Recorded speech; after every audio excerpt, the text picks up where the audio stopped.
Tujuannya yang pertama menjelaskan sifat-sifat cahaya, yang kedua menjelaskan sifat-sifat bayangan yang dihasilkan oleh cermin, yang ketiga menjelaskan sifat-sifat bayangan yang dihasilkan oleh lensa, yang keempat menentukan fokus cermin cekung, dan yang kelima menentukan fokus lensa cembung. Untuk alat dan bahan yang harus disiapkan, yang pertama cermin datar, kedua cermin cembung, yang ketiga cermin cekung, yang keempat lampu senter, yang kelima busur derajat, yang keenam kertas putih, yang ketujuh lilin, yang kedelapan layar atau tabir kertas, dan yang terakhir celah cahaya.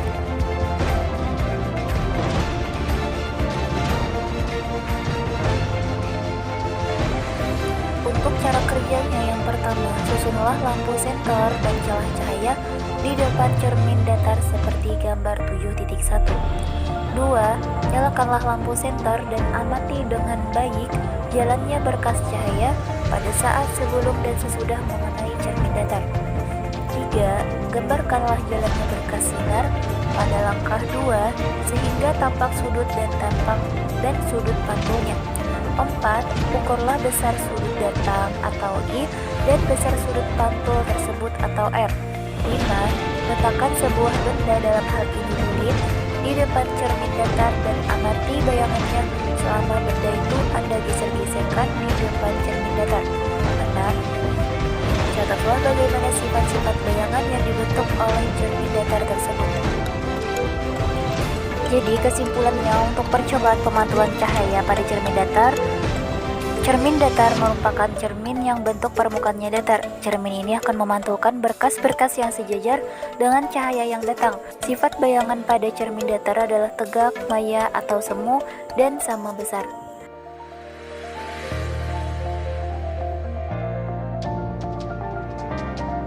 Untuk cara kerjanya, yang pertama susunlah alat seperti gambar 7.2. 2. Nyalakanlah lilin dan amati dengan baik jalannya berkas cahaya pada saat sebelum dan sesudah mengenai cermin cembung. 3. Gambarkanlah jalannya berkas sinar pada langkah 2 sehingga nampak sudut datang dan sudut pantulnya serta bayangan yang terbentuk. 4. Catatlah bagaimana sifat-sifat bayangan yang dibentuk oleh cermin cembung tersebut. Yang dapat diambil dari percobaan pemantulan cahaya pada cermin cembung. Cermin cembung adalah cermin yang memiliki permukaan melengkung keluar. Cermin cembung disebut juga sebagai cermin negatif karena sifat divergen yang cerminan. Artinya cermin cembung ini dapat menyebarkan sinar dan cahaya. Sifat bayangan cermin cembung yaitu tegak, diperkecil, maya, atau semu.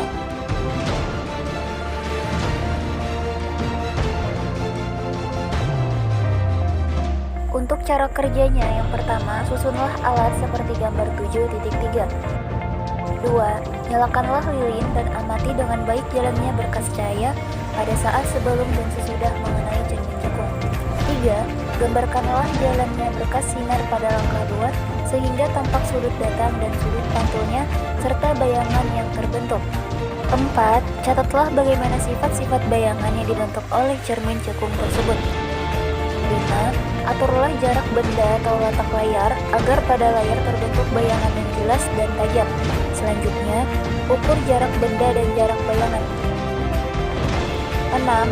Jika benda di depan cermin cekung terus digeser menjauhi cermin, maka pada jarak tertentu bayangan benda akan menghilang atau tidak tampak. Ukur jarak benda dari cermin cekung pada keadaan tersebut. Kesimpulan percobaan pemantulan cahaya pada cermin cekung. Cermin cekung adalah cermin yang memiliki bentuk melengkung ke arah dalam. Cermin cekung ini tidak menghasilkan bayangan yang sejajar. Proses pemantulan cahayanya pun terjadi saat cahaya yang dipantulkan mendekati titik fokus cermin. Sifat bayangan cermin cekung sebenarnya tergantung pada letak benda. Pertama, jika benda diletakkan di ruang 1, bayangan akan bersifat maya, tegak, dan diperbesar. Kedua, jika benda diletakkan di ruang 2, bayangan akan bersifat nyata, terbalik, dan diperbesar. Ketiga, jika diletakkan di ruang 3, bayangan akan bersifat nyata, terbalik, dan diperkecil.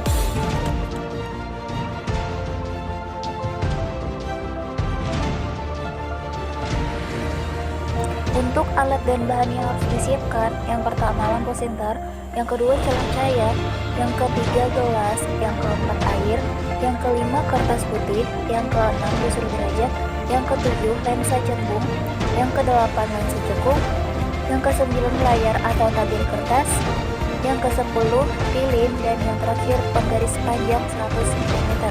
Pada percobaan kali ini, kita akan mengamati pembiasan cahaya pada gelas kaca.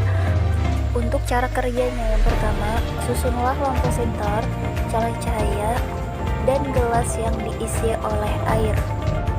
B. Nyalakan lampu senter dan amati dengan baik jalannya berkas sinar pada saat sebelum dan sesudah menembus gelas kaca yang diisi oleh air. C. Gambarkanlah jalannya berkas sinar tersebut sehingga tampak sudut datang dan sudut biasnya. Kemudian, ukur besar sudut datang dan sudut bias tersebut. Pergunakanlah lensa cembung untuk mengamati sebuah huruf pada buku dengan jarak yang relatif dekat antara lensa dan huruf. Kemudian, geserkan lensa perlahan-lahan menjauhi huruf tersebut sampai bayangan huruf menjadi sangat besar dan kabur atau tidak tampak. Ukur jarak huruf ke lensa pada saat tersebut dan catat bagaimana sifat-sifat bayangan yang dibentuk oleh lensa cembung tersebut. Pembiasan merupakan peristiwa pembelokan arah sinar atau cahaya yang melalui dua atau lebih medium yang berbeda kerapatan optiknya. Gelas kaca yang berisi air dapat digunakan untuk mengamati jalannya sinar yang mengalami pembiasan. Jika seberkas cahaya datang pada salah satu sisi gelas kaca berisi air, maka sinar ini di dalam kaca akan dibiaskan dan akhirnya di bagian tepi cahaya putih terlihat ada warna pelangi. Air di dalam gelas kaca bertindak seperti prisma dan memisahkan cahaya putih menjadi warna-warna komponennya, yang mana bisa kita lihat di layar atau tabir kertas. Jika dilihat dengan seksama, muncul warna pelangi di bagian tepi cahaya yang nampak putih. Ada warna pelangi yaitu merah, jingga, kuning, hijau, biru, nila, dan ungu.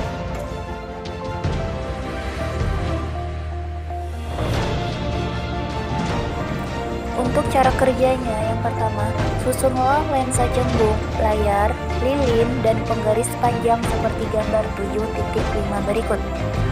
B. Atur letak lilin dan lensa cembung agar diperoleh bayangannya lilin paling tajam pada tabir. Ukur jarak benda dan jarak bayangan, dan catat sifat-sifat bayangan yang dibentuk lensa cembung tersebut. C. Pergunakanlah sebuah lensa cekung untuk mengamati huruf pada buku Anda dengan jarak yang relatif dekat. Kemudian, geserkan lensa secara perlahan-lahan menjauhi huruf tersebut. Catat bagaimana sifat-sifat bayangan yang dibentuk oleh lensa cekung tersebut. Kesimpulan dari percobaan pembiasan cahaya pada lensa cembung, cahaya yang jatuh pada permukaan lensa cembung akan mengalami pembiasan. Berkas-berkas sinar datang akan dibiaskan sehingga berkas-berkas sinar biasnya mengumpul. Lensa cembung bersifat konvergen atau mengumpulkan sinar-sinar yang dibiaskan pada satu titik. Sifat bayangan yang terbentuk pada lensa cembung ada dua. Semua bayangan maya yang dibentuk lensa cembung selalu tegak terhadap bendanya, dan semua bayangan nyata yang dibentuk lensa cembung pasti terbalik terhadap bendanya.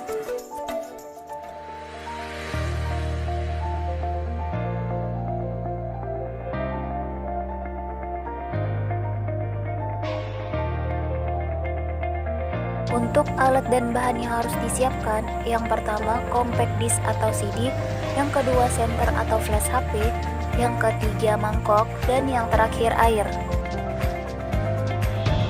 Pada saat permukaan bawah sini disinari dengan senter, pemantulan cahaya akan membentuk warna pelangi pada dinding. Peristiwa tersebut dinamakan dengan peristiwa difraksi. Difraksi adalah peristiwa pelenturan gelombang cahaya ketika melewati suatu celah sempit sehingga gelombang cahaya tampak melebar pada tepi celah. Difraksi dapat diamati pada celah tunggal maupun pada sisi. Peristiwa yang menyebabkan permukaan bawah CD memunculkan warna pelangi disebut dengan peristiwa interferensi. Interferensi cahaya adalah perpaduan dari dua gelombang cahaya yang datang bersama pada suatu tempat.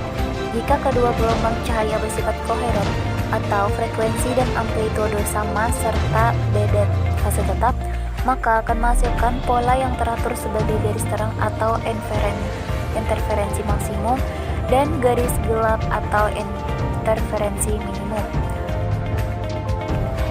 Untuk cara kerjanya, masukkan sidik ke dalam mangkok yang berisi air, kemudian sinari menggunakan senter, maka akan mengeluarkan cahaya pelangi pada layar atau tabir kertas. Maka peristiwa tersebut dinamakan dengan dispersi. Dispersi adalah peristiwa terurainya cahaya putih yang melewati sebuah prisma menjadi spektrum warna akibat perbedaan indeks bias masing-masing warna cahaya.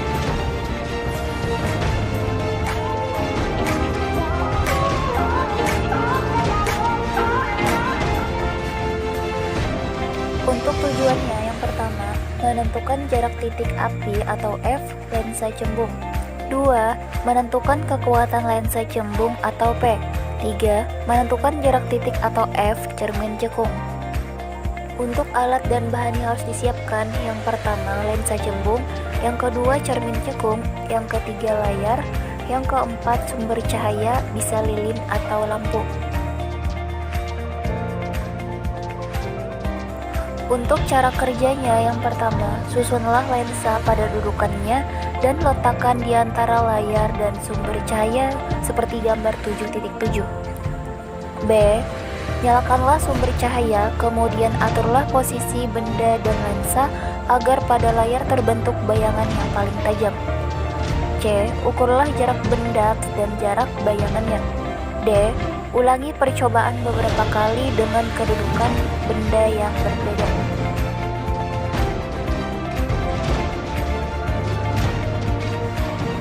Cara kerjanya, yang pertama, susunlah alat seperti gambar 7.8. B. Nyalakanlah sumber cahaya dan aturlah kedudukan benda dan layar agar pada layar terbentuk bayangan paling tajam. C.